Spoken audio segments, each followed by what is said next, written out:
hamda eng ko'p so'rovlar amalga oshirib turgan so'rovlardan birini amalga oshirib ko'ramiz. Uning uchun o'zimizdagi qidiruv tizimidagi, ya'ni ChatGPT ga plus tugmasini chertamiz. Загрузить с kompyuterim. Ya'ni o'zimizdagi mavjud rasmni bunga beramiz. Hop, mana bu rasmni taqdim etyapmiz. Va rasmning ostiga biz quyidagi hop so'zlarni, ya'ni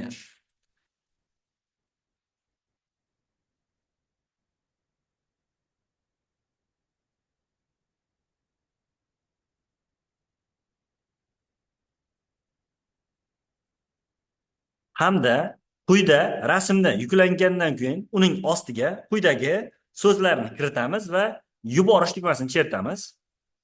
Ko'rishingiz mumkin, siz bilan bizga ChatGPT neyron tarmoq orqali xizmat ko'rsatishni boshladi. Biz yuborgan rasm quyidagi rasm va buni endi qanchalik ishlashini siz bilan biz ko'rishligimiz mumkin bo'ladi. Marhamat, biroz siz bilan bizdan vaqt talab etiladi, ozroq kutishimiz kerak bo'ladi. Natija esa o'zlaring baho berasizlar.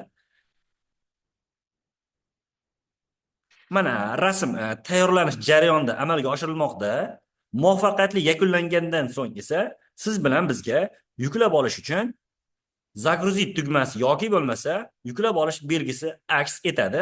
Biroz bizdan vaqt talab etiladi. Mana ko'rishingiz mumkin, bizni yuborgan so'rov va natijani ko'rishingiz mumkin bo'ladi. Ushbu so'rovga ChatGPT quyidagicha bizga rasmni generatsiya qilib taqdim etdi.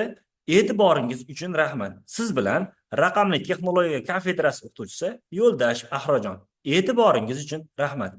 Yana sizga qaysi mavzuda videolar tayyorlashni va qanday texnologiyalarni o'rgatishimizni istaysiz, izohlarda qoldiring.